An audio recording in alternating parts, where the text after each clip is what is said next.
Puisque aujourd'hui c'est ma fête, c'est la Sainte-Anne, je vais m'offrir ce cadeau de dire le fond de ma pensée.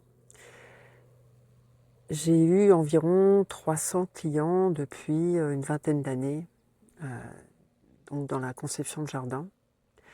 Et ce que j'ai remarqué le plus, c'est que 3/4 de mes clients, ou 80% peut-être, ne savent pas comment fonctionne un arbre, ne savent pas comment cicatrise un arbre ou un arbuste, n'ont pas la notion de la temporalité du végétal.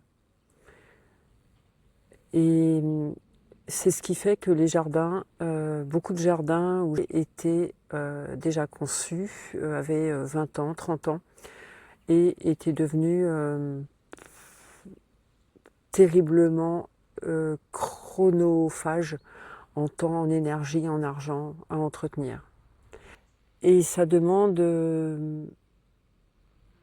tellement de travail de reprendre tout ça.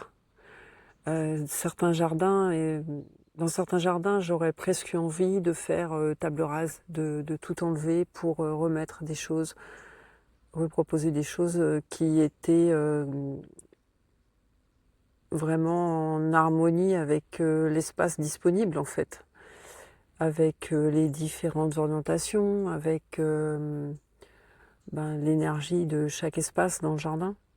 Et j'ai vraiment été stupéfaite de voir à quel point les jardins sont pauvres par rapport à l'immense richesse que propose le végétal, et de ce qu'on peut faire dans un jardin, même sans y mettre des moyens monstrueux en fait.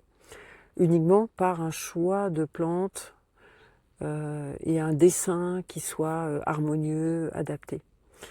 Il y a aussi le fait que il y a énormément, la recherche avance énormément sur le plan de la compréhension du végétal, de l'intelligence naturelle.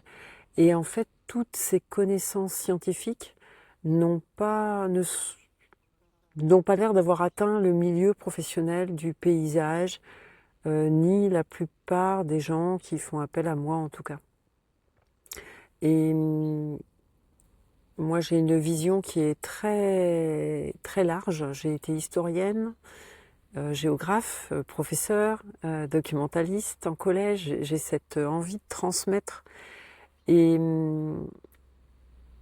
c'est vraiment ça qui m'a amenée à créer cette formation qui s'appelle Les Essentiels, donc qui est la partie, on va dire, scientifique, la base des connaissances à avoir pour pouvoir créer un jardin harmonieux et vivant, ressourçant. Je m'intéresse aussi à l'énergétique, je fais des soins énergétiques, je fais de la peinture intuitive, du dessin intuitif. Ce qui me frappe énormément, c'est ce cloisonnement qu'on s'impose, je vais dire, hein, pas qu'on nous impose, parce que oui, à un moment, il faut arrêter et il faut prendre ses responsabilités.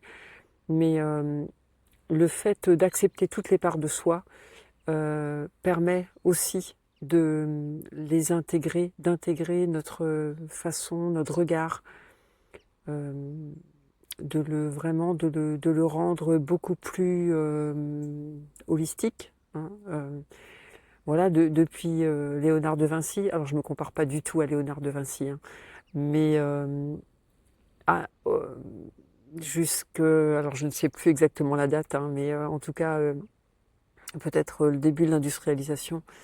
Avant, les intellectuels étaient aussi artistes, étaient aussi énergéticiens, voire sorciers, s'intéressaient à la géométrie sacrée. Et c'est tout ça, je pense, qu'on a besoin de retrouver dans notre façon de faire, et que moi, je vais petit à petit proposer dans mes formations. Je vous en parlerai un petit peu plus longuement dans les publications qui vont suivre.